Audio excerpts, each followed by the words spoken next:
Hello and welcome to the Humble Investor Bull Bear Market Report for the week of June 4th, 2018. My name is Adam Straseske. If you want help growing your IRA, your 401k, or your stock account, I can help. Here's our agenda for today. We are going to cover what we always cover, which is the readings of the broad market and this week's current operating plan to show you what indexes we like. And here we are. First things first, are we in a risk on or risk on stance? Should you be bullish or bearish on the long term? Right now our barometer, the bulls are in charge. We've got some good bull market force here, about right in the middle of as high as we could be, and then getting into bear territory, of course, where the red starts. But looks pretty good for the bulls right now and in longer term, and that is a monthly basis. 12-month momentum, what we're doing is measuring the returns of the S&P 500, the MSCI All World ex-US Index, and Treasuries to see which one we want to be most involved with. Right now it's the S&P 500 or US equity markets. May finished up higher for the index, and then as far as the momentum goes, higher than the All World ex-USA. So has some All World ex-USA has some catching up to do if they want to start outpacing the U.S. markets, but right now not even close. As far as correction risk, looks pretty good for the bulls coming into this week. Don't really have any divergences or not really overbought.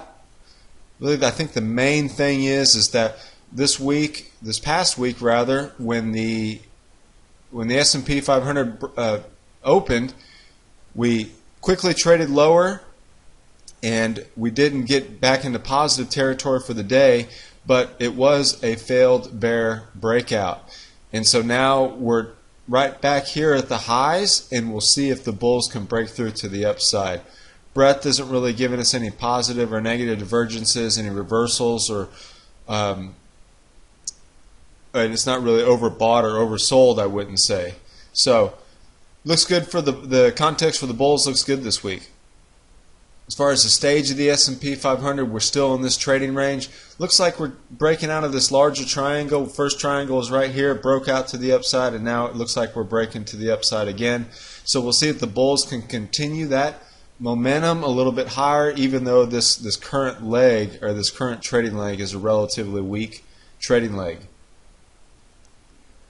Here's our operating plan for the monthly trend. We still like preferreds, U.S. small caps, and U.S. growth. And for the swings, here's a look at all of our swings.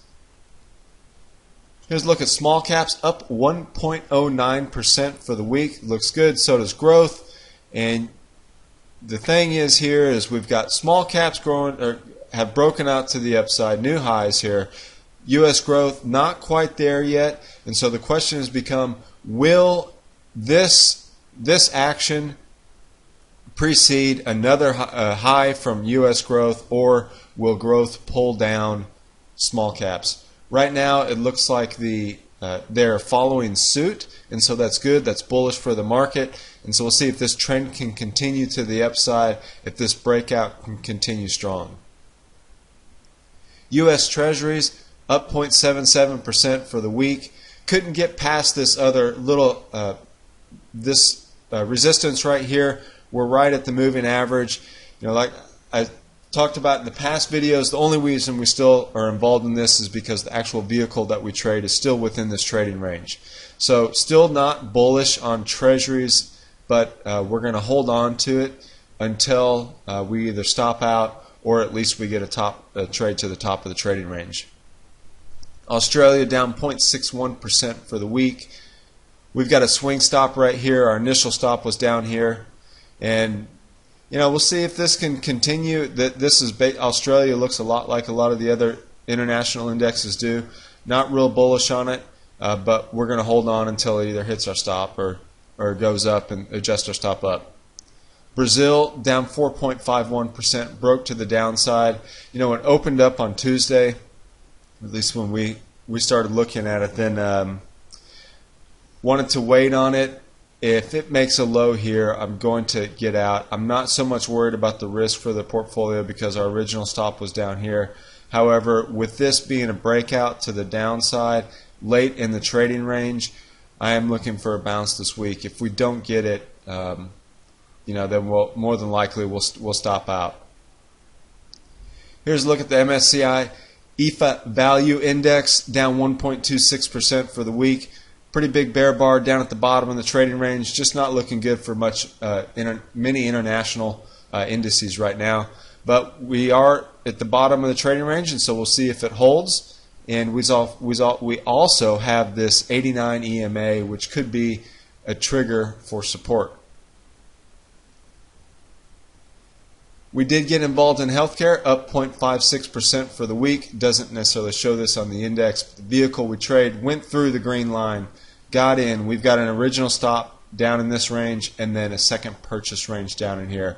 So it looks good for healthcare. Essentially what we're saying is that the market is going to continue to rise, and we are going to, we believe that this will follow the higher indexes. So we'll see if it does it. If not, like I said, we've got the original stop down here, and then a second purchase range down in this area. As far as our operating plan for this week, nothing new to add to the monthly trender. No new weekly swings and no new scalps. Just not really too excited about anything right now as far as new purchases. U.S. markets look good. International markets are down on support, and most of them within their trading range. And that's the big difference between the a lot of the U.S.